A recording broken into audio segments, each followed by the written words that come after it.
Thorpe. I'm making another insert. It's now 9:26 a.m., May 25th, 2023. And it's important that I make this video because apparently, yeah, good morning, Anthony Thorpe again. A little interruption. Yeah, it's important that we make this video today because um, we're not sure what's going on with some people, and at the same time, it's encouraging because see some positive movement. On the other hand, one of the things I like to comment on is the fact that um, I listened to Mr. Stevens' show last night, Andre, and there was a lady on there, an attorney, Miss Archer, Danielle Archer, S. Archer, principal director of NIA, I think National Integrity Action, and I think it's on 34 Arnett Crescent in Kingston. So I was quite elated when I heard Miss Archer and what she had to say for a number of reasons. For one, it's essentially um, embracing or endorsing what I have been saying for weeks and months, that we need to really hold these people accountable. And one of the fundamental things we need to do in trying to condense what I heard was that we need to start with the young, start from schools. And I was encouraged when I heard that they had actual programs in the school, that particular organization, which means they're exposing children um, to the schools, to the events that's happening in real time. And that's positive because it's those young people that are going to grow up and lead and ensure that we don't fall into this predicament of having so much corruption, brazen corruption in our faces, as if, well, we have no choice but to accept it. And so, from that perspective, that's a positive um, observation I made about events unfolding. And what it also tells us is that, and based on what the attorney was saying, Mrs. or Miss Archer was saying, is that she's committed, and I pray she is. I know she says she has 20 something, well, almost 20 years experience practicing law, and that's also encouraging. However, um, you know, there's a lot of pressure associated with the position she's taken, especially in an environment where corruption is rampant and there's no ease of the activity of corrupt people. And chief amongst them are politicians and the courts. And being an attorney, she's exposed to that 100%. So I'm watching to see how she handles, especially the courts and the corruption and transparency and what needs to be done. I did send a footnote or made a comment, which I sent. Hopefully, Mr. Stevens got it and forwarded it to her, or she had an opportunity to look at it. I don't know what the setup is like, but it was essentially a reminder to her that I have been in contact, sending messages to NIA for years. And in fact, anybody that's been on my channel will recognize or remember that not only have I mentioned sending these kind of complaints about the corruption that I face personally along with my partners and our business, and the brazen disregard of, of law, but we haven't gotten any responses. And as a result, in my previous videos, I mentioned Mr. Monroe, and I called him out because he's one of those persons that I had a lot of um, trust in, based on his experience, based on what he stood for. But I wasn't satisfied with the reaction. And I was also encouraged now when Mr. Stephen asked her last night, since she said she didn't say she was a protege of Mr. Monroe. She essentially said she's her own person. And that's the one important thing I took note of. She's her own person and she can't be influenced or not influence. I won't use that term because anybody could be influenced, but she won't be forcefully influenced to accept a position that she considers contrary to her um, responsibilities and the task at hand that she has taken to move this country forward. And I say move this country forward because it's not just about NIA dealing with corruption in certain sectors. NIA is dealing with corruption across the board, across the Caribbean. And based on the networking that has been mentioned by her, as well as evident in documentation internationally, they have a vast network of individuals who are working to make a big difference. Because corruption is what's going to help us to fix the world. And it's not just about Jamaica. It's just that we are faced with some of the worst corruption that we can think of in the world on a small island. And I mean a small island, a very tiny island with less than 4 million people.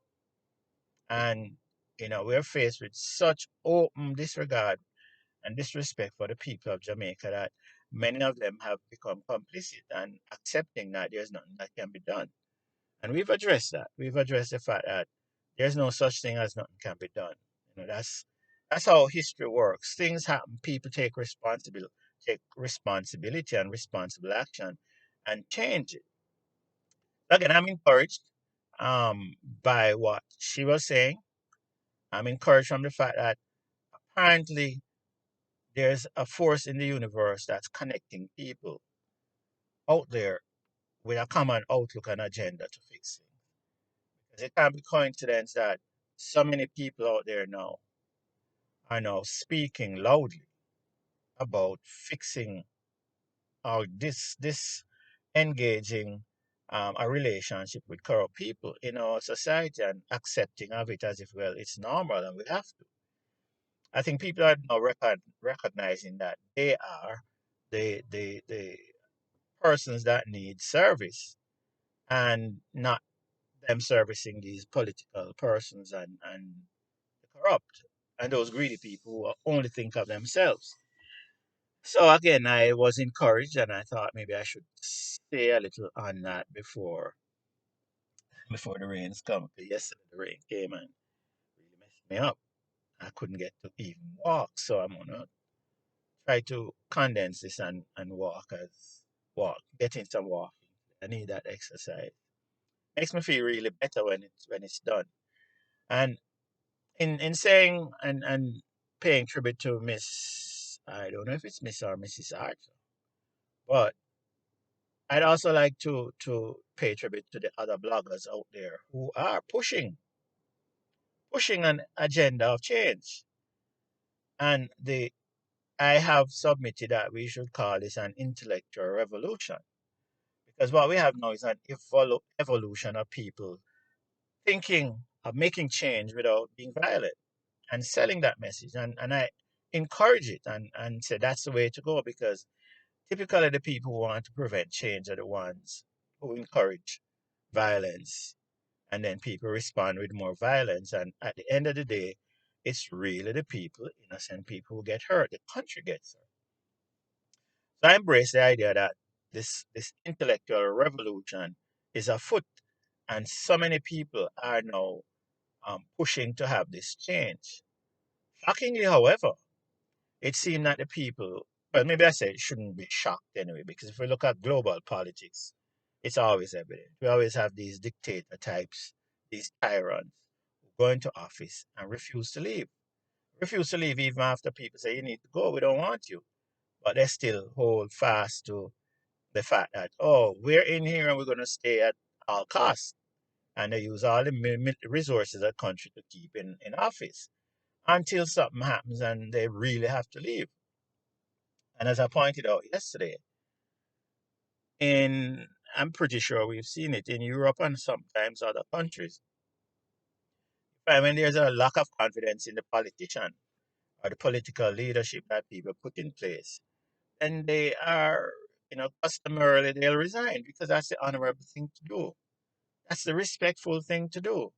That's the shameful reaction. I mean, the shameful reaction is not taking the initiative and say we need to go. But we're beyond the initiative. We're way beyond that because people have called and are calling and openly calling for the government of the day, leadership, to go. And it's embarrassing that somebody can be so brazen with their activity and their disregard for the citizens of a country that they would still try to hang in there and not go. But that's the position we find ourselves in. And like everything else, you know, there are people on the other side that are going to be supportive and do everything to keep these people in place, or as if, well, they're entitled to be in a position of leadership when there should be in a position of fellowship, following the instructions of the people, because that's who put them there. And this whole idea that we have some, divinely appointed leader who so many people bow down and worship, disregarding everything that they're going through as a people. And it means that, you know, we need to really start asserting ourselves and also addressing those people out there spewing venom on both sides. We don't want it. We don't want the venom. As I said, we have brains. We're smarter than that. We've been pulled into conflicts, and we've seen countries who've been drawn into conflicts, and what happened. I mean, Ukraine is a prime example now. Syria, Iraq, all these places pulled into conflicts that destroy the very people that they claim they're representing. And so we don't want to be drawn into that nonsense. We look at Haiti.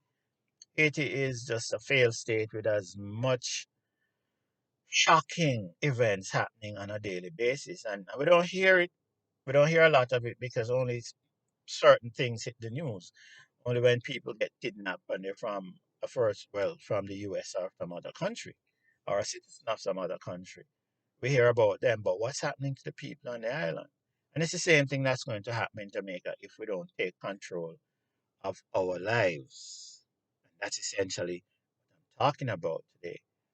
One of the things that's coming out of all of this, which I also mentioned yesterday, is the fact that we need this constitutional reform, but don't rush.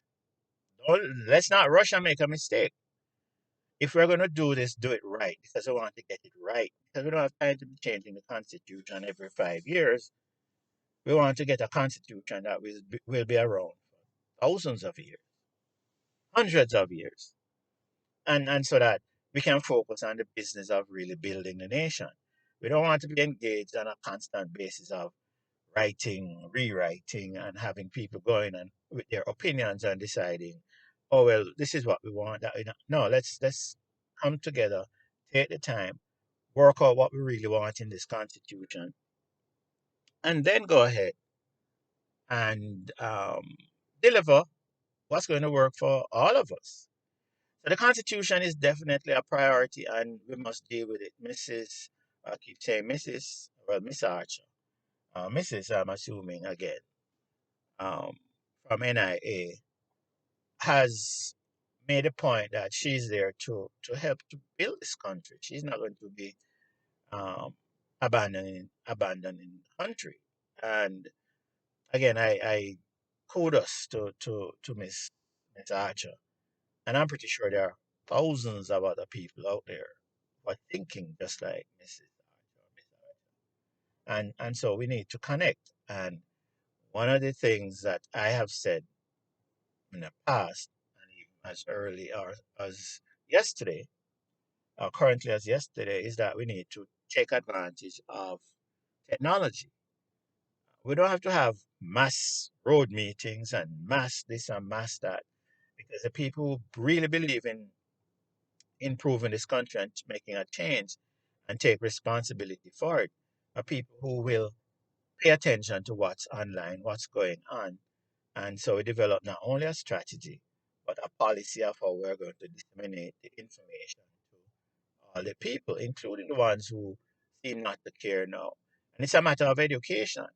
If we educate these people, our people, and let them know the reality of the problems they face, have faced and will continue to face if we don't fix these issues, then guess what? We are always going to have the problem. So we need to prioritize with the education. And in my little snippet yesterday, which I hope everybody picked up what I was saying, was that at the top of the list of the responsibilities of any government we have is education. Education is what's going to get our people informed, giving them the opportunity to make intelligent decisions. It's going to be what gets our people in the current global markets to develop our economy and understand economics and how it works, how trade works, balance of trade, balance of payments, money. And though people are talking about going cashless, we also need to educate our people so they can decide, is that something we need to do? Is that where the future is?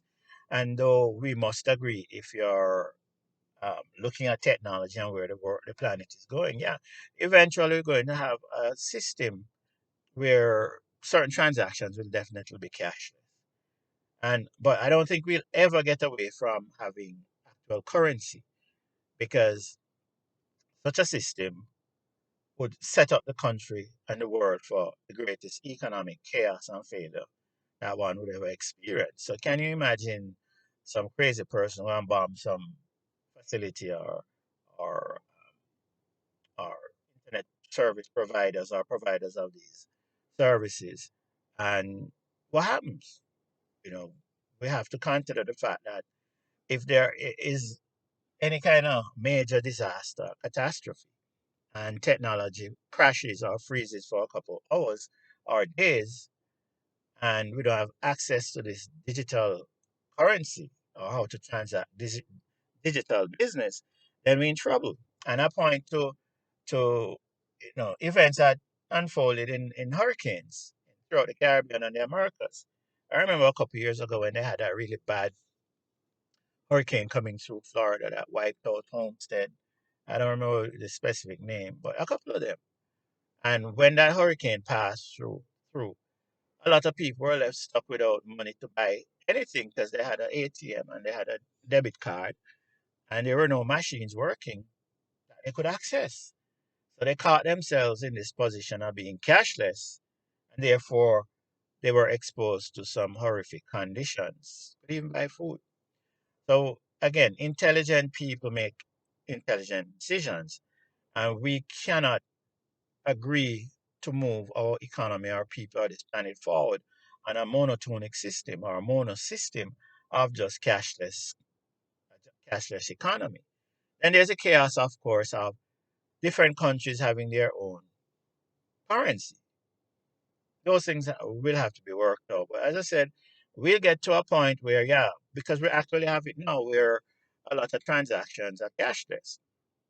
We use our credit cards, we buy stuff online, they ship it to us. We never touch money, see money, we don't go to the bank, and that's fine.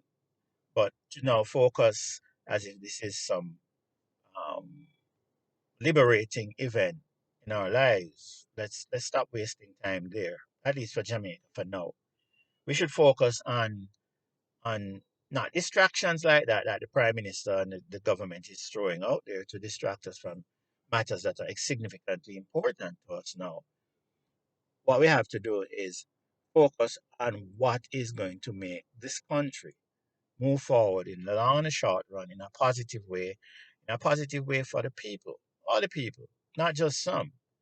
And the small percentage of people at the top of most countries are the same people who are benefiting from mass wealth and building massive amounts of wealth. But at the same time, it's going to be the very element of an economy that causes our economies to crash. Because at a certain point, the poor, the struggling are going to get to a point where they don't want to deal with this matter or mess or accept it. And as I said, history repeats itself. Happened in Russia, happened in Germany, happened in the so-called Middle East. Has happened in other countries, happened in America. You know, people get fed up of being exploited by the King of England, and so we developed the American Revolution and that kind of stuff. So Again, reaching out to Miss Arch and telling I'm gonna reach out and see if and how they function, because she said they are a non-for-profit, they're non-affiliated to government or government, and that's a positive. So they say they do projects to generate income and revenue. I want to look into those areas and see how does that work, because not only will that work in other areas of our struggle or our movement to take this country forward, but it will work to ensure that we don't end up being operated under the banner of a politician or the government in any of our civic and civil organizations or people that want to see change and change without corruption. And that's the biggest thing, If we have a reliance on government and politicians for funding and all of that stuff, and they're involved with deciding who gets what when they get it, then we're in trouble. And so we have to look at all the options. I do believe that the government or the people should provide, revenue independent of sorry, any oversight from any government entity or politician. Because the government does have a responsibility of educating the people. It shouldn't be only on a non-for-profit voluntary basis. Non-for-profit meaning, understand the organization isn't there to make profit, and I embrace that. And the focus should be on fixing the problems at hand. However, we shouldn't, because we're non-for-profit, not seek to have revenue stashed in a trust that's working to ensure that there's always money to deal with the matters. In the US, non-for-profits can't show a profit; they have to spend everything they have, and at the end of the day. But what we need is proper accounting, because if that money is going to, if we have a reserve and it's going to go towards the objective of the organization, and it's not there to fatten the pockets of some people. We have scammers everywhere, because a lot of those organizations are headed up by people who scam the people. Churches, they have a whole bunch of churches out there who scam people. So the pastors and ministers and their officers are the ones who benefit. And then the other people are only there to supply the revenue. So again, we're not saying corruption is just in Jamaica. It's not just amongst our officials. However, our focus is here. And so we don't want to be distracted with people who say, oh, well, it happens here and it happens there. And I know a lot of people are comparing economies and balance of trade and all of that to in terms of the relationship or the moves the government made in increasing salaries. The fact is, we shouldn't be saying because the UK's economy is 150 times ours, and I'm just using a number, then the Prime Minister's salary shouldn't be close to the PM salary in the UK. We shouldn't compare anything. What we should compare and look at are the income and disparities that exist within our within our country, within our society. And based on solely on that alone, should make decisions about what kind of money we're willing to give politicians or pay politicians to work for us. How do we design our tax and revenue gathering policies? It can't be based on the fact that other countries are doing that. Other countries are charging this. It must be based on the fact that our people can or can't afford this kind of thing, affordability. So in other words, all I'm saying is, though people have been using it to emphasize the point about the ridiculous increases and offensive increases in salary for the prime minister. We shouldn't have to go there and think we're justified based on that. We're justified because it's just wrong. Justified because it's literally defrauding the people of their money and taxes and revenue and government money, and that we call government money. It's not government money, that's our money. And we gave it to them to perform certain tasks. And when they go in there and steal from it or deplete the resources, and then find ways to suck more money out of us to replenish it, and then they rip it off again, the same cycle, which has been happening from time immemorial. Independence. They've been doing the same thing. Successive administrations going, they waste money. And when I say waste money, wasted money is money that's been stolen. Wasted money is money that they don't explain to people. Where did it go? Money can't just get up and walk and disappear. It ended up in somebody's pocket. So when we say wasted money, we're talking about money that's been defrauded from the people. And so that's been going on.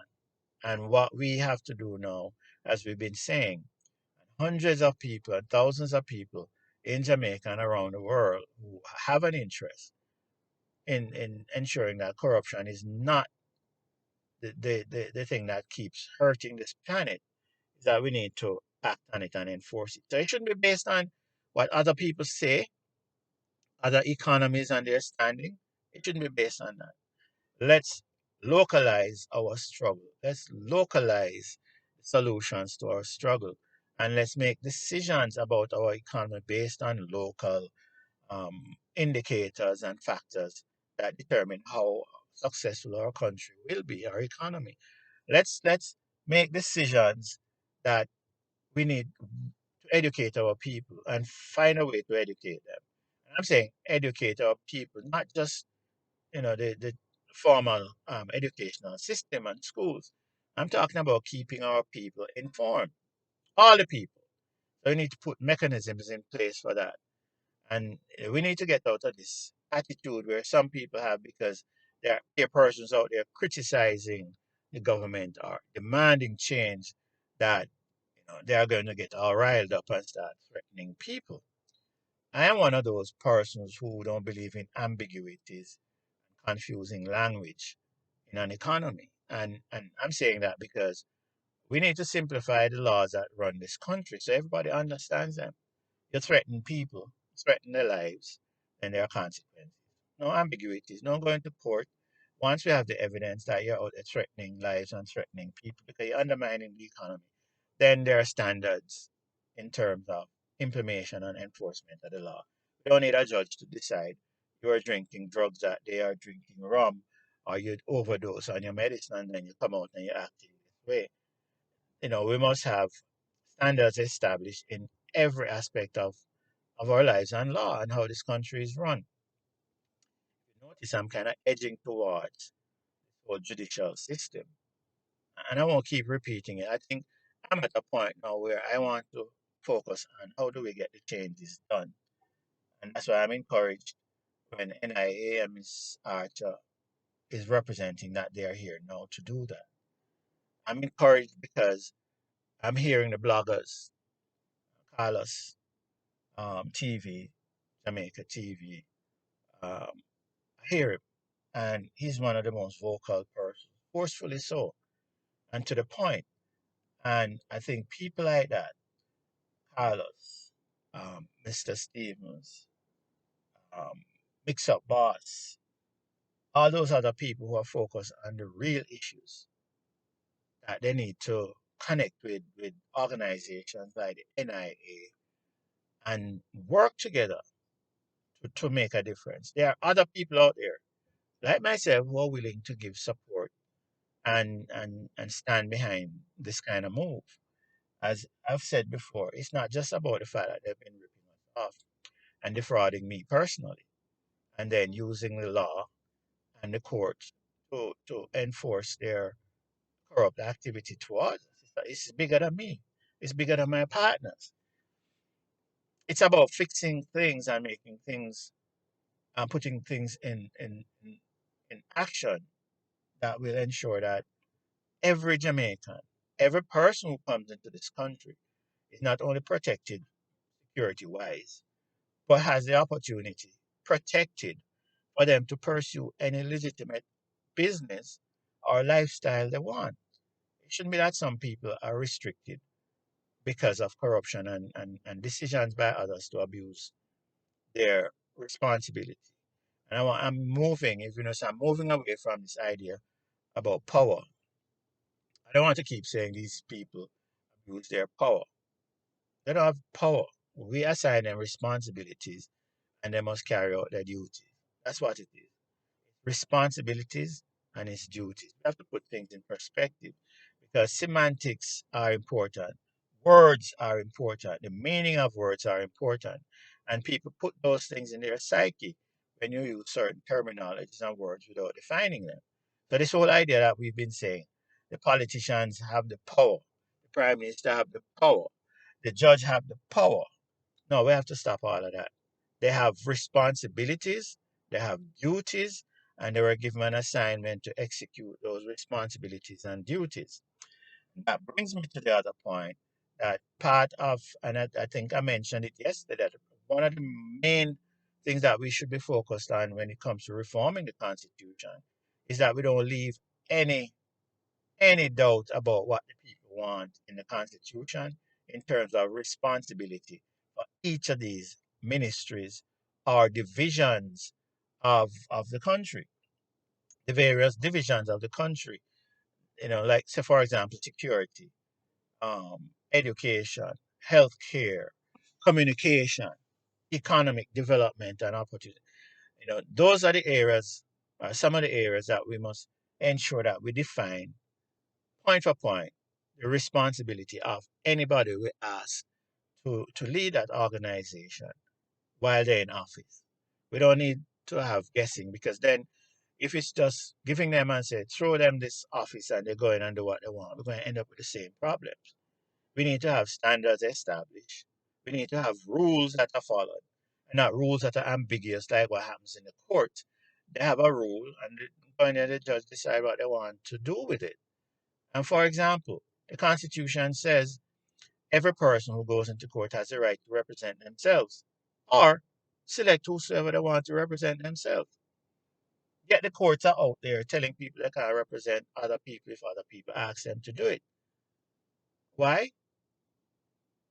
I can't explain. One of the things I heard was that, oh, it's in conflict with the professional code of conduct or something like that.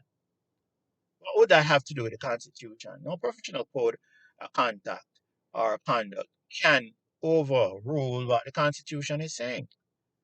And the Constitution states it. Any rule or law that's passed or trying to or enforced that's contrary to the Constitution is unenforceable. But because we don't set rules and we don't concretize them and then educate people that this is what the judge can do, this is what the judge can't do in simple language. This is what the police can do, this is what the police can't do in simple language. This is what the politician can do, this is what the politician can't do in simple language. We're always going to have this problem. And where we have this problem, corruption is right there because you have people that just going, there's a rule, you bend the rule. You have people that go in that write the rules, and they write the rules they make it's so ambiguous that they can sit there and decide how they want this thing to go one way or the other, depending on their feelings, their emotions, or their pockets, and how much reward they get. And whether it's curry favor just because of relationships they have or they're being paid. We don't know, we don't care. Regardless of what it is corruption. But the point is, we have to now insist in this new constitution that these rules are established. As I indicated yesterday, we need to come up with terminology that's specific and unique to us. So we have a culture that's made up of our country that's made up of persons from all over the planet. We have African descendants, we have Chinese descendants, we have Scottish descendants, we have European descendants, we have Indian descendants, or Asian, whatever you want to call them. We're a mix. We have um, original people. We're a mix, and we're carrying those genes. So, in order not to, what you call it, marginalize any particular person or group and letting them think they have less value in this economy or this country, a sovereign country of Jamaica, out of many one people, we have to come up with terminologies that fit everybody. Anybody can put on that suit and wear it proudly because it represents their interests and their right as a human being to be here, as a citizen or resident of Jamaica. So, in short, I'm just simply saying, let's be creative. Let's come up with um, terminologies for this chief executive that we're putting to oversee the management or the operations of the lawmakers. And that would be the person that most people are now calling should be the president or the prime minister or whatever, premier, whatever terminologies. Let's create something that's unique to us. It's not, it won't be something that's going to destroy the nation. It's going to unify the nation. And it's going to send a signal to the world and the rest of the world that we are serious about all inclusivity, inclusivity of all our people. That we are serious about destroying this myth about racism and destroying this artificial created movement of racism and racists and the whole concept and actions behind it. So we need to come up with unique strategies and structures in that constitution. Hence the reason I said we can't be rushing. We can't get crazy and just go vote because Barbados did it. Barbados must have thought out their thing, and if they didn't do bad for them, we must become the example for everybody else to say, listen, we still want to have a good relationship with everybody around the world, but this is our democracy. This is our country. These are our people. And therefore we're going to structure everything that's beneficial to us and our people. So again, don't know what the right terminology is or how we come up. Well, I'm suggesting how we come up with it. For example, we have African descendants, we have Asian descendants. Um, what's a term that was used in Asia to classify leadership? What's a term that was used amongst the Arawaks or the Tainos to determine their leaders? What's a term that was used in West Africa that was used to determine um, who is the head guy managing the affairs of a tribe? Let's pull those words together, those meanings together, and come up with our own terminology. You know, bridging all the people we have in the culture under common terminologies that we define, and it's unique to us. Same thing with the structure of our government. The chief executive officer that we have overseeing the operations of this grand corporation that we call Jamaica must not have any role in deciding what policies or programs to be implemented. They must not have any. Their role is strictly to go there and oversee what the people have always voted on and decide this is what we want and this is where we're going. And is to keep an eye on everything and make sure it's going according to plan. He needs a staff that's not politically appointed. That staff is a permanent staff that's in place regardless of who is in that position. And the reason for that is if we have persons who are appointed every election cycle, it means we're losing time, energy to maintain a stable economy and a stable country. The staff for the chief executive should be a permanent body of people employed for that specific role and function. And therefore, they are accountable to the nation and not to the politician. And the executive should have that body, whether it's two persons per parish. Those persons have responsibility to report on each parish to whosoever we designate to be the leader, whatever terminologies we use, and therefore they can, in their um, meetings, review, oversee, and then report to the people what's happening in this particular parish with this particular program. And all programs should be national programs. No city should just come up with a program and say this is what we're going to be funding. It might be the best decision.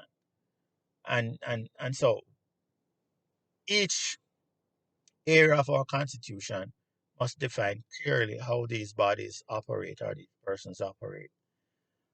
Below that, we have our um, elected members of parliament who who go in there and review laws, make law, well, don't make laws, but propose laws, review laws, propose laws, rule on events that's going to affect the country, or decide on reviewing all of them and then putting them in front of the people.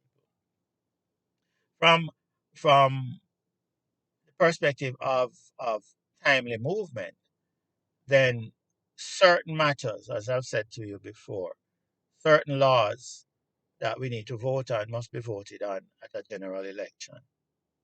But like everyday operational activity that's needed to run the country, remember the president or the premier or whatever we call him has no role in doing any of that. His role is would be more like the governor general now, just pretty much sitting there, but instead of just sitting there and doing nothing, he has a responsibility of oversight of this government and reminding them that this is what the people said, this is not what they should be doing, that kind of thing, keeping them in check. The parliament now, in terms of everyday operations and decisions that have to be made on a timely basis. For example, if there's a decision that needs to be made urgently in terms of security of the country, then certainly we can't wait until the next election. However, one of the things that can be done, as I said, we need to employ technology. Every person that's registered to vote is public information. Everybody knows you're registered to vote. Nobody knows what you're voting for, who you're voting for. But we maintain a database like that. And during the tenancy of a, a certain administration or a certain cycle, if there are issues that pop up that we need to get a response from the people, how should we go? And the majority of the people, it's a simple measure for those people to simply get on their um, cell phones, their computers, enter that database, and vote on the issues.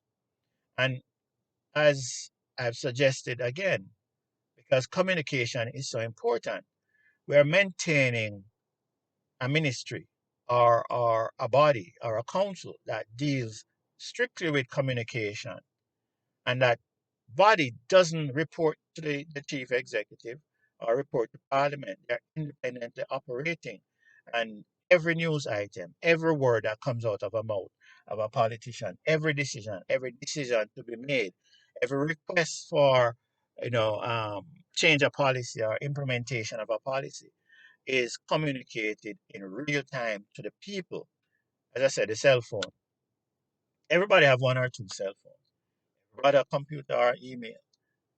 Communication is easy, and we need to educate our people. It's all about cashless society. This is a way to get our business done without delay and ambiguity and guesswork, without politicians going in there and saying, get them vote on this thing and then implement it, and then the rest of the nation say we're not going to go along with it and cause chaos. Currently, we're going through that now with the salary thing. They went in, they made a decision, didn't consult the people, and then we have chaos because people are upset. The world is upset. The economy has been affected. And it's not over. The silver lining is it's showing people that we need to reform ourselves, reform our behavior, reform our responsibilities, reform the assigned responsibilities to these people, and get a constitution structured so we can have something that's going to be around for centuries. Because the fundamental formula is so well thought of that there's no need to change. And one of the fundamental principles of democracy is people participation, the majority of people. I just pointed out, and I wanted to reach out to all the bloggers and everybody who has an interest in this country and effecting change through this intellectual revolution that we're now experiencing, and it's the path that we are going to take to make the change. No rough military thing, no curfew, no riots, no rebellions. Intellectually, we can make this change, and in short, we can use the technology to help us make that change and maintain it. So after a general election is done and people vote on this constitution, vote on laws that we want to enact or maintain long term within our constitution and sovereign state, then during that 5 year cycle, election cycle, if we need a decision made quickly, then everybody that's registered to vote, just pick up the phone and vote. In real time, the government, everybody knows what the rest of people are thinking. Government knows what the majority of people are thinking, and a decision is made based on that. Not just some minister sitting in his office and decide, oh, they gave us the power. And again, power in quotes. They gave me the responsibility of making a decision. And so he can sign anything I make, any change without going to parliament or the people. So we have to stop that. So a simple solution is in front of us. And there is no way anybody can object to saying this is really something that works. In fact, whatever kinks are in the system, it's less likely to be corrupted than going to the ballot box where people drive with the ballots and they disappear. I remember in the 70s when there was competition between Michael Manley and the Labour Party and Siaga. I knew people who boasted about taking mailbox out to see where the fish can't even find it. Not mailbox, ballot boxes. I had people who were sitting there and saying, um, what they call them monitors who monitor the election, scrutineers or something. They were sitting there and they saw people who decided they wanted the election to go a certain way, just take ballots and dump them. When they were going on the vans to move the ballot box to witnesses, they pushed them off the van. They pushed them off and took off with the ballots.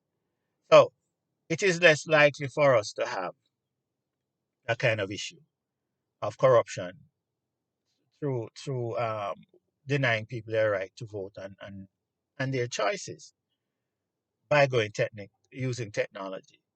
And if we have any technical glitch like what happened to Ron DeSantis in Florida, where he was apparently supposed to be coming out to make an announcement about his bid for presidency, and he couldn't do it because there was a glitch in technology that can be fixed easily. So even if persons um, had our database compromised, it's simply, and we found out, we just simply tell people we're going to fix it and put this in place and go back and revote tomorrow. It's as simple as that. Without wasting millions of dollars on a campaign or mass mailing or printing of ballots and all of that. Saving all that money and getting the job done in real time. I'm going to go for my walk now. So just before I go, though, I wanted to address. I saw somebody sending me a comment, and this is precisely why I'm saying to Jamaica and the rest of the world, we need to get rid of ambiguities in our constitution, in law, in how we approach policy. And this is a perfect example. The comment is coming from at Winston Sinclair 736. It says in quote, Mr. You now say nothing.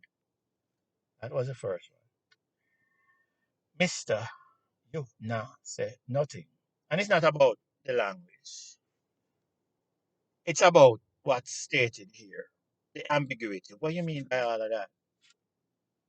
I'm not out here trying to sell anything. I'm out here telling people how I feel about our country and identify factually what's going on because it has happened to me. So this is no guesswork. This is no guessing. This is not something that's made up. It's not conjecture. It's not some theory that we sit down and decide that we're going to come out and spew venom. No, I don't spew venom. Everything I've said, I can prove. And not only prove it, but I've said it to and shown people that I can prove it. And for that reason, I am objecting or to anybody that uses or sends information that's interpretable in all kind of ways. What do you mean by that? Mr. Yuna said nothing. If I'm not saying anything, why are you even sending a comment like that? You're obviously an intelligent person, and you're obviously paying attention, not only to me, but other people. My thing is, if you're going to say something to contribute to this positive move forward, say something that makes sense. If you felt I said something that was not conducive to intelligence or factual or objective, and it didn't make any sense, say, Anthony thought what you said, I don't understand what you mean by that. In my view, this is what I think. In my view, you shouldn't have said that because of XYZ. Don't just say stuff like this and don't give reasons. Because there are people out there who are paying attention. My objective is to let people be put in a position where they can make objective decisions based on facts, not this anger and opinion. And I'm getting the impression from this that you're angry. Am I wrong? And that's why I say ambiguities and statements that don't make sense to one person and make sense to 50 others should not exist when it comes to communication. And that's why I'm applying this example to the rules of the court, how the court operate, how the government operate. These ambiguous statements and actions only contribute to problems. Because I have a problem. I have a problem with somebody who sent me this and I don't know what they're talking about. What do you mean you're not saying nothing? I must be saying something for you to make that statement. But you come out and say exactly what you mean. Why are you drawing a conclusion that I'm not saying nothing? Other thing he said is, give I money and house. Something to different. Give I money and house. Don't know where that's coming from because I have not advocated that anybody well, shouldn't be able to afford a house or have money. In fact, I've advocated that if we don't fix this issue or fix this country and the economy and get rid of the corruption, people are not going to be able to afford a home or afford money to sustain their lives or the quality of life. That's what I've been advocating. So, and there's no ambiguity or ambiguous statements that I've made that contradicts that. So, why is this person now putting out there, Mr. Winston Sinclair 736, make I I money and give I house? Why I'm stressing this is because it's the exact situation why we have all this corruption, why we have a, a fracturing of our government in all kind of ways that does not make it sustainable for the country. Because this person only wants somebody to give him something. Give I. So what I think what he's saying, and maybe I'm wrong, and that's what you get when you say statements that are ambiguous. Give I, give I, give I money, give I house. You want something for nothing. And I don't know if this is coming out of all the fact that I talked about Maroons and how the Maroons sacrificed, gave their lives, and established their communities. And then some people come in and just want to get in there and then call them Maroons traitors for standing up and protecting their interests. Don't know if that's what it's about. Don't know if that's what this Mr. Yuna said nothing or nothing. It's about. And again, because it's ambiguous. What are you talking about? I need to know because I need to address it so that other people can be clear on it as well. Because when you do this, a whole bunch of people might be thinking one way, thinking another. Give I. You only want people to give you stuff, and that's what politicians do with people. And that's why I say, you're allowing me to put you in a group that you might belong.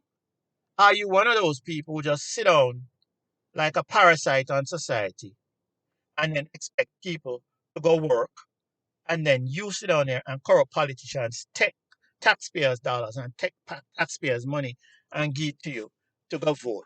Are you one of those people?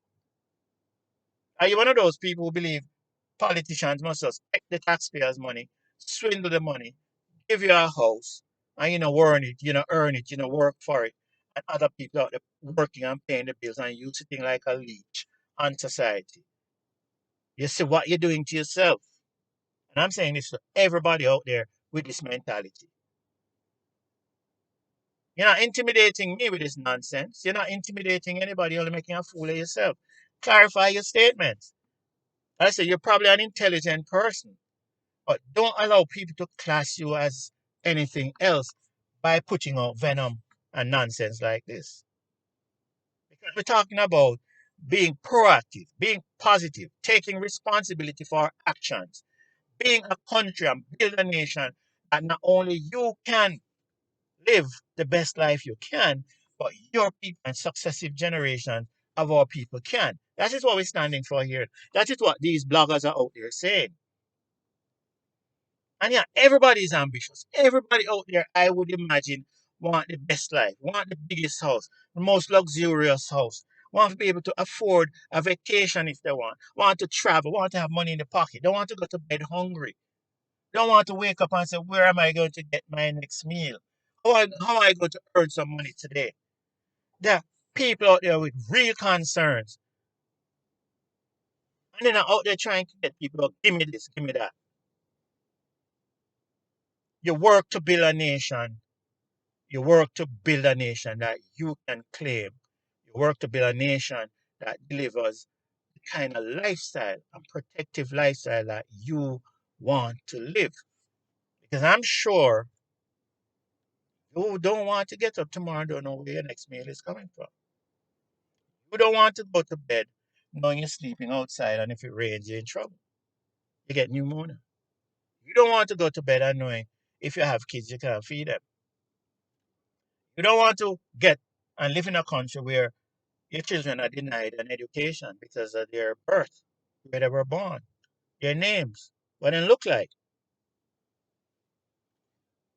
If none of that concerns you, then none of the discussions we're having about making a change and improving this country should concern you. And you shouldn't waste people's time coming on a platform or anybody's platform with that kind of nonsense. Come with solutions. Come with ways and suggestions of how we're going to make the change. That is what I expect from you and everybody out there who sit down and just merely criticize. Come with solutions. I don't hear any of these bloggers out there just out there delivering the news. And if they do that, that's excellent.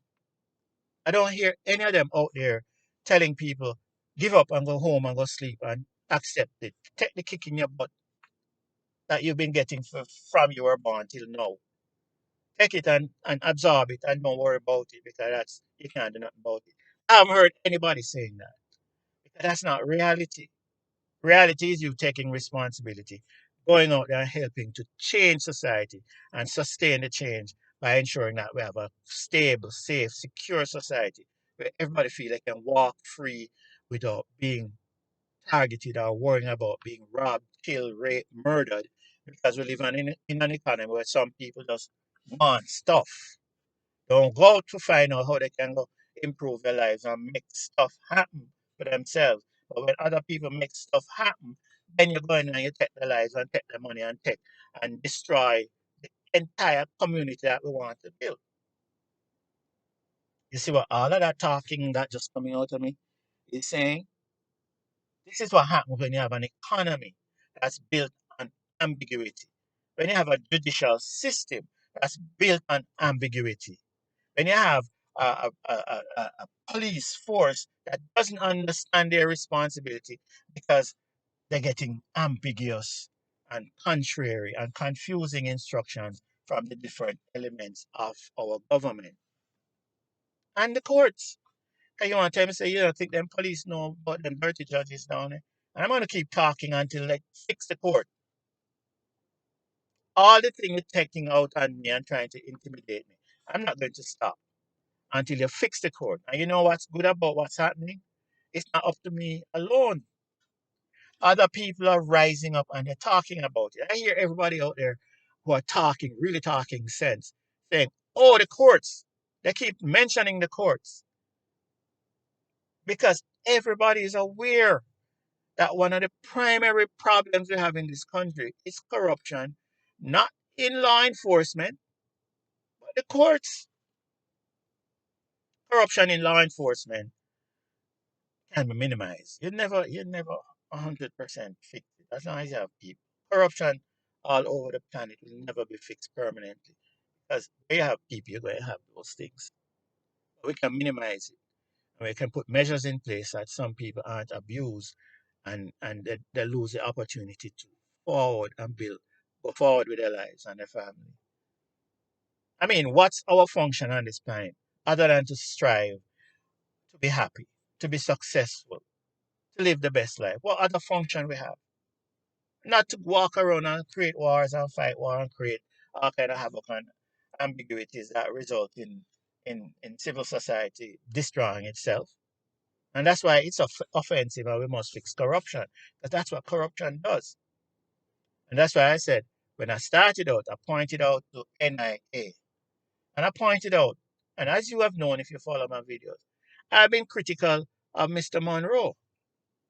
I've been critical because I expect more from these agencies. And so when I heard the Miss Archer, and I have to clear it up, I don't know if it's Mr. or Mrs. Archer, last night, as I said, I was encouraged. This was the first time in several months that I've felt positive that Jamaica can be saved in the short run. Because not only is she there as a public institution saying, this is, I'm here to do this, and nobody can come in and bully me or change me. I'm doing this. This is my agenda. By choice, it makes a difference. And I'm pretty sure there are other Jamaicans out there who felt this positive vibe from this lady. And the broadcast that came on with Mr. Stevens, Andre, Andre Stevens. And I heard um, Carlos this morning, positive, talking about some real serious issues. And he was right. Sorry, he was talking about alcohol and rum and all of that stuff. Somehow it creeped in our country where it was acceptable for people to walk around drinking liquor, pouring liquor on graves and in cups and celebrating with liquor, flinging money in the air, all of that, stuffing money down women's crotch and all them foolishness. Because guess what? That's what they've been selling our kids. That's what they sell on these cable shows and stuff. I don't know if you're paying attention to Netflix and all of them. That their social agenda, their agenda is what they've been pushing. So while it's measured in our society that overt sexual exposure for any group is not acceptable because it exposes our children and even us to stuff that we don't consider should be done in public. But Netflix has a whole bunch of stuff up in our faces. And we have our kids watching it. We watch it, we accept it. And so it's the same thing. These guys are watching cable, they're watching celebrities, they're watching people out there carrying on, not in private, but selling a message that this is what's acceptable. And the rest of us keep our mouth shut. No, and that's the same problem we're having now. We've kept our mouths shut about corruption in government, in the judiciary, in the police force, in other areas, in civil service. And I mentioned the civil service because there was a time when if you weren't connected and you go down to the parish council, you couldn't get nothing done. They'll treat you like a piece of crap. And I've seen a lot of changes. And that's why I said there is hope because I see a lot of young people out there now who are in the workforce, becoming the leaders. They have a different attitude. Within the police force, I remember the days when police used to go out and drape up people and feed up your girlfriend, about them and search them at traffic stop at night time and and boy this and call you boy that and disrespect you in all kind of ways. Those same kids that grew up under that regime, a lot of them came up, they went to school, they're educated, and so they're in the force. And it's a different attitude. So I'm not going to knock and say we don't have improved things happening. There are areas that I am conscious of. took place, and there are major changes and improvements in what we used to experience when I was growing up. And that happened because people didn't sit and just accept nonsense. And I'm elated to see a lot of young people there now fighting to make these changes. And the bunch of people like me and at my age, a lot of them have divorced themselves from the movement and saying, well, I'm dying, I'm retired. Let the young deal with it. No, but I'm saying to them, you have a responsibility because guess what? You are also responsible for all that's happening now because you didn't know what you were supposed to do to correct it then. So the feedback we're having in society with corruption and the repercussions are a direct result of the negligence and irresponsibility of a lot of quote unquote mature people. People are retiring. I have people I know, they have no concern or no interest in anything around them other than going to work, paying the bills, come home, hide in their house, go back out, come back in, pay the bills, get sick, die. Life is more than that. The world is more than that. You have more value than that. So thank you again, reaching out to everybody to let's stay positive. Mr. Winston Sinclair at 736, I'm saying this not only to you, but all the people with this attitude who think just making ambiguous statements is the way the planet should go and the world should go. And then when you throw that out there now, you're going to intimidate people into trying to stop what their mission in life should be, creating a society where all of us can live. Yesterday, I mentioned that I'm reaching out to Mr. Stephen Rattigan, and I know they filed a lawsuit against, I think I looked up the name, Mrs. Johnson, and for corruption, basically. And the whole world is clamoring that that's such a big move. It is from the perspective that he's showing all of us, showing all of you that you can take action. You don't have to sit around and accept the nonsense. There are legal recourses that you can take. And I mentioned that I'm encouraging them not to only focus on Mrs. Johnson, and I think they said they're working on some other things, but to focus on the fact that there are cases in the court that's been filed in the court that the corrupt people in the court are sitting on, not trying to get those cases in front of a judge or a clean judge. And so, because of that, we have chaos in our courts. And so I reminded everybody to let them know that guess what? There has been lawsuits that's been filed. And one of them I filed, and this is one in December of 2019. And believe it or not, no, this matter has not come to fruition. This is the matter that I told you. The,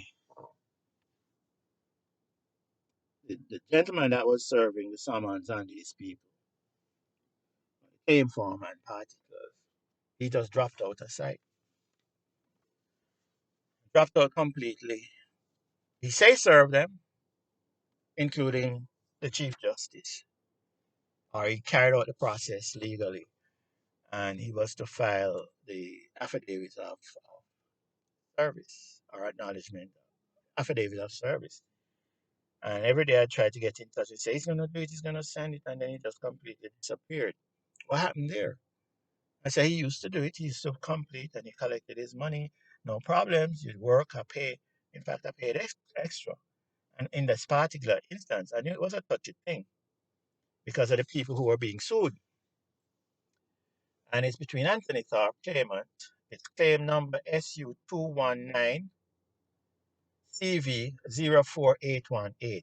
Saying that because anybody that wants to go look it up can. And Mr. Rattigan and his people and his lawyers can go pull it up and look at the fact that this was sued, these people were sued for provable things that are wrong and in breach of their responsibility, the so-called professional code of conduct. They were negligent, and so there were dereliction of duty and all of that. We filed a suit. And again, this is more power to the movement that you're suggesting that you want to establish, enforce the people's power. And so I'm saying to them, use the stuff I have out there. Anybody. It's not about me. It's about me. I didn't sue them because I just like going into court or suing people. I hate that place. I know the value of it if it's working. But the way it's structured now, I don't want to waste the rest of my life. And I've wasted approximately 20 years of my life with this kind of thing because we have a court system that's so corrupt. And these judges and these administrators in the courts are the reason for it. And I will continue to say judges who are clean, administrators who are clean, officers of the court who are clean, you need to take action. Don't just sit there and then, oh, Mr. Top file this, and everybody start targeting me and not putting things that I have to be heard and trying to take all kind of measures that messes up my business. Because guess what? My life is as such that you can't mess up my business forever because it's not just me. So when you think you're hurting me, you're hurting yourself because every action you take that prevents a 125-story skyscraper from being built in Montego Bay by having some judge give an order that I'm trespassing on my own property.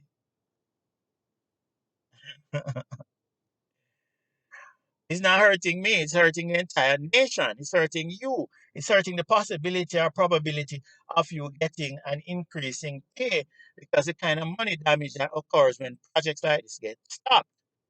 Projects that's built by Jamaicans in Jamaica where revenue would stay in Jamaica get stopped hurts you, hurts your country. So sitting there keeping your mouth shut and thinking, oh, I am distancing myself and these corrupt people can do it, get away with it, and then come in and laugh as if nothing is happening.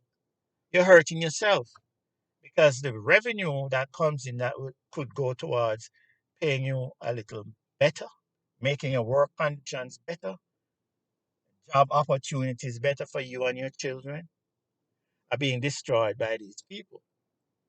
We talked about and I mentioned we had a 300-acre development to be done in Clarendon, the biggest smart city to be built or to be built in Jamaica. And Mrs. Ty made a ruling that my company needed to have a real estate dealer's license, development company. And I went on the real estate board site up the last night, and we're operating legally. And Justice Ty come and made a ruling that, oh, she didn't even read the part about real estate developers and put all of that in her judgment.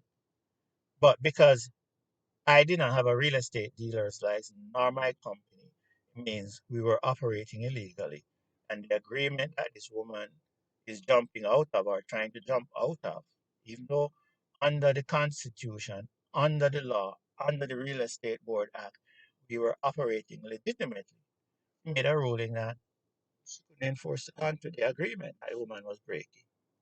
All my 150 partners and investors out of the money they spent to get these things done, these projects done.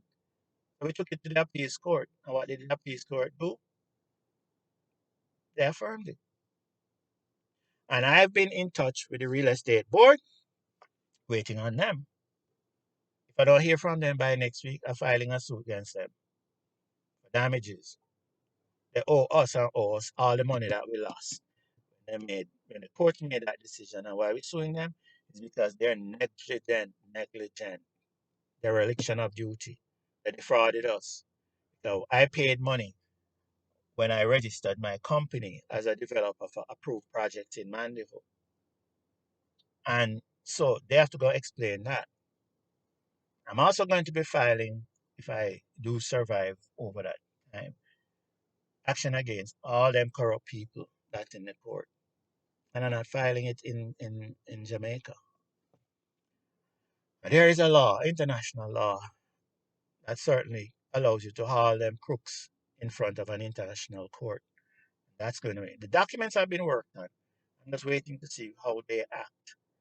And I've been waiting to get that in the public forum as soon as I get certain papers out of the state of New York and Washington. I spoke to them yesterday, said they're going to expedite. So here, just in closing, claim form in the Supreme Court of Judicate of Jamaica, claim number SU 20, what's that?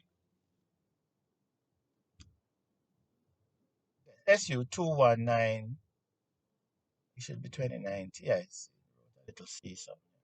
2019 CV 04818, and it's between Anthony Thorpe, claimant, defendant, the Jamaica Constabulary Force, because I filed reports with the Constabulary Force. I provided evidence of fraud, including nonsense about people trying to take my property, and a judge is giving an order about me trespassing on my own property. That's been in my possession for more than 17 years.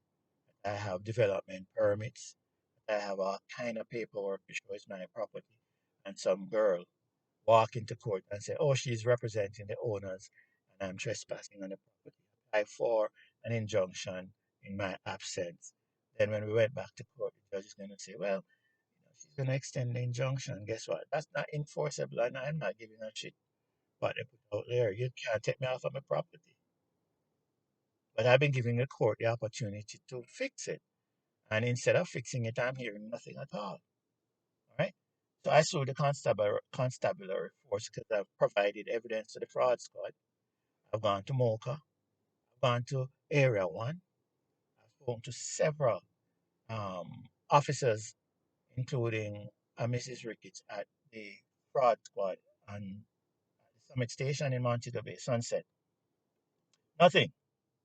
Minister of Justice, because I reported the whole fraud in the court, provided evidence to the court where a Justice Morrison, a Jamaican judge, appointed a New York resident or person as administrator for a New York estate in a probate process that does not exist because the probate was completed and closed out in 2005 or 2002.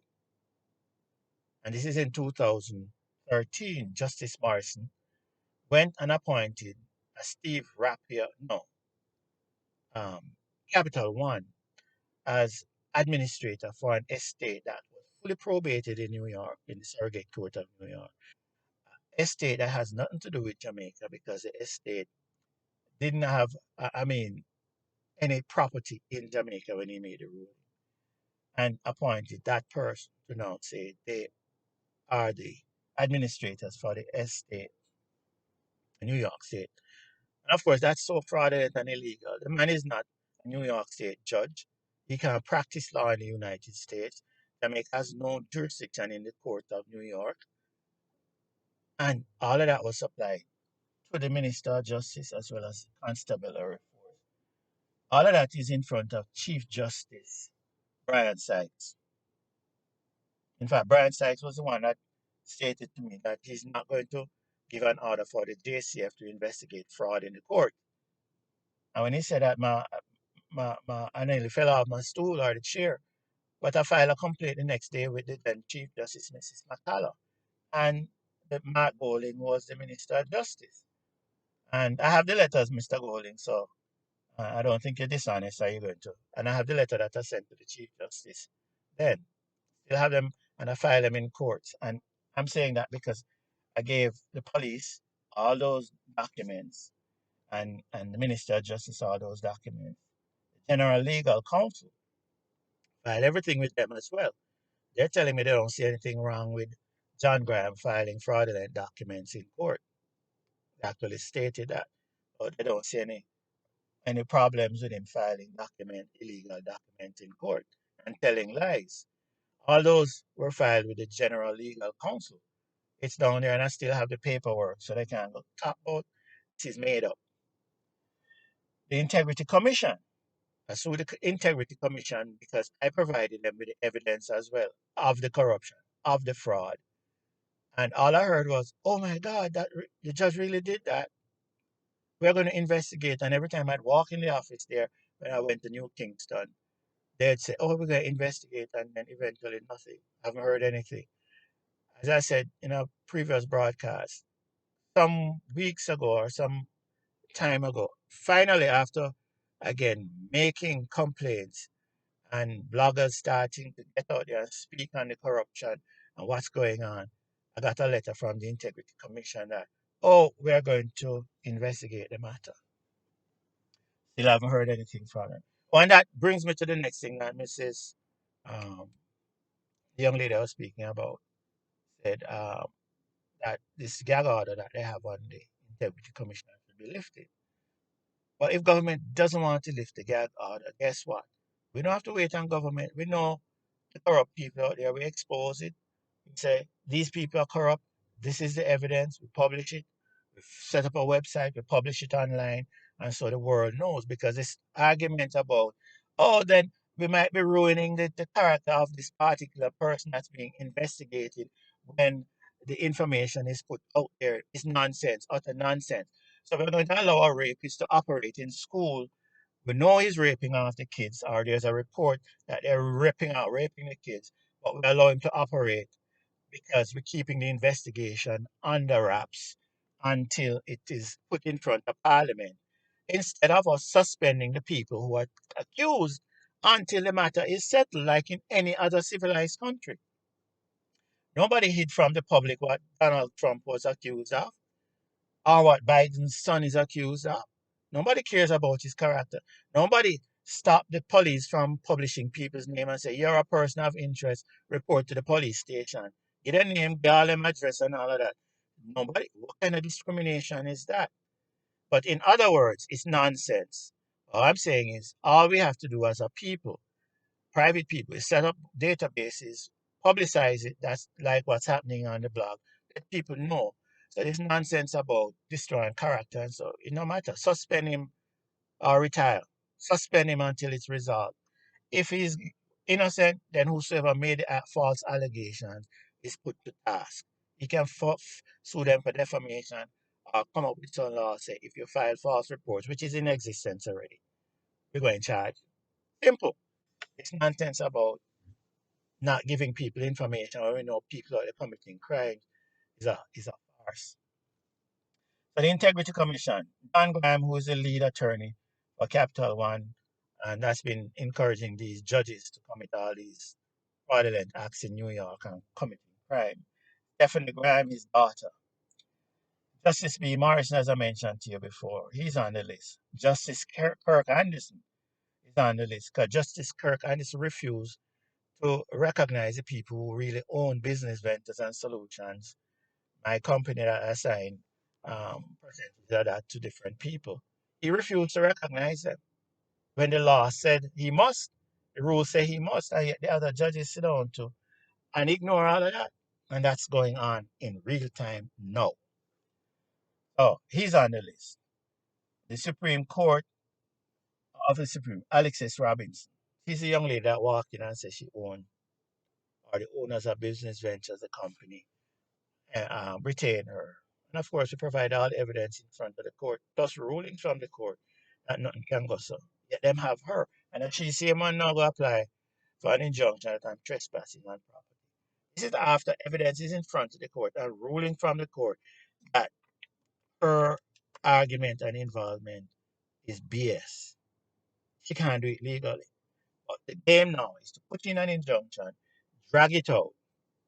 They're running up and down, trying to steal property, run down and fence the property because they think I was dead or dying. Because I think what they're doing is dragging out the time and think the statute of limitations is going to end, and then they're going to say, oh, they own the property because I kicked the bucket. Guess what? It's assigned to other people, it's assigned to a development order. All that nonsense, not going to go nowhere. So, and they can't give it up now because they owe me so much money that they're trying again to stop me getting in front of the court to get an order so I can enforce the money judgment. To the motive of the corruption. But I'm saying this because Mr. Rattigan and the other people, you want stuff, you want powerful stuff that's not contradictory, not contradicted, can't be contradicted. It's in the court. This is stuff. Use it. You say you're putting together people and a fund. Use the stuff here to the class action suit. You're going to get the support of a whole bunch of people. You're going to fix the country. You're going to clean up the bodies that we need to clean up. This gives you fodder to deal with those issues. Thank you, everybody. You know, I'll probably try to talk to you tomorrow. We don't know what the events might come. It's going to rain. I want to go walk. Thank you for taking the time. I know sometimes these videos seem to be long, but as you can see, it's relevant stuff. And if it doesn't help me, it will help somebody else to find themselves and look at the opportunities that are out there. Because everything you've learned here gives you a broad perspective of what's happening out there. So you can now sit down and contemplate how can I maneuver within this environment and come out being successful. Love yourself, hug your family, hold them close, and know that you are important and you have value, not only to them, but to all of us. Because when you do positive things, you help us as well. So thank you. Have a great one.